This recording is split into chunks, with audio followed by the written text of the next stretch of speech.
Jeg skal tjekke Dorte her, for i hvert fald til at starte med, så tjekker vi for noget sundt gingiva, og det er muligt, at der også vil være tegn på noget inflammation, noget usundt gingiva. Jeg starter med at tørlægge, så jeg kan se blandt andet, om gingiva er luftet. Det skulle også gerne fremstå lidt mat og fast. Jeg tjekker med sonden for at se, om der er væske. Hvis der er det, så når jeg trykker ned, vil det være længere tid om at komme op igen.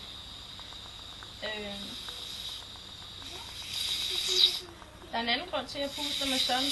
Det er for at se, om papillerne de bevæger sig. Hvis de blafrer lidt, så er det samtidig også tegn på, at gingiva ikke længere er fast, og derfor at der er inflammation. Jeg fører forsigtigt sonden op omkring tandranden, for at tjekke, om det skulle bløde. Men Dorte ser ud til at have rigtig flotte tænder, men også tandkød. Det var sund gingiva. Jeg puster lige igen.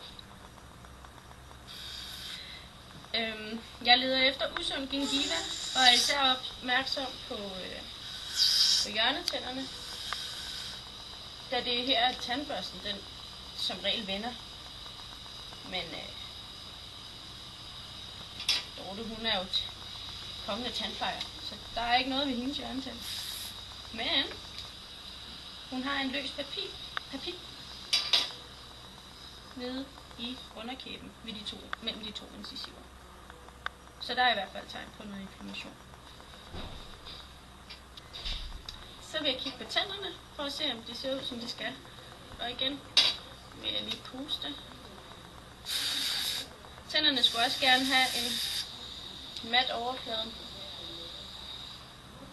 Jeg bruger en lille sonde for at mærke efter en ru overflade. En let ru overflade, og det har Dorte. Det ser faktisk rigtig sundt ud. Dorte har også på sin ene fortand stadigvæk tegn fra da den kom ud. Der er ikke så meget slid på plus 1. Dortes tænder er også flotte hvide. Dentinen skinner kun lidt igennem faktisk, og giver dem en svag gul farve. Men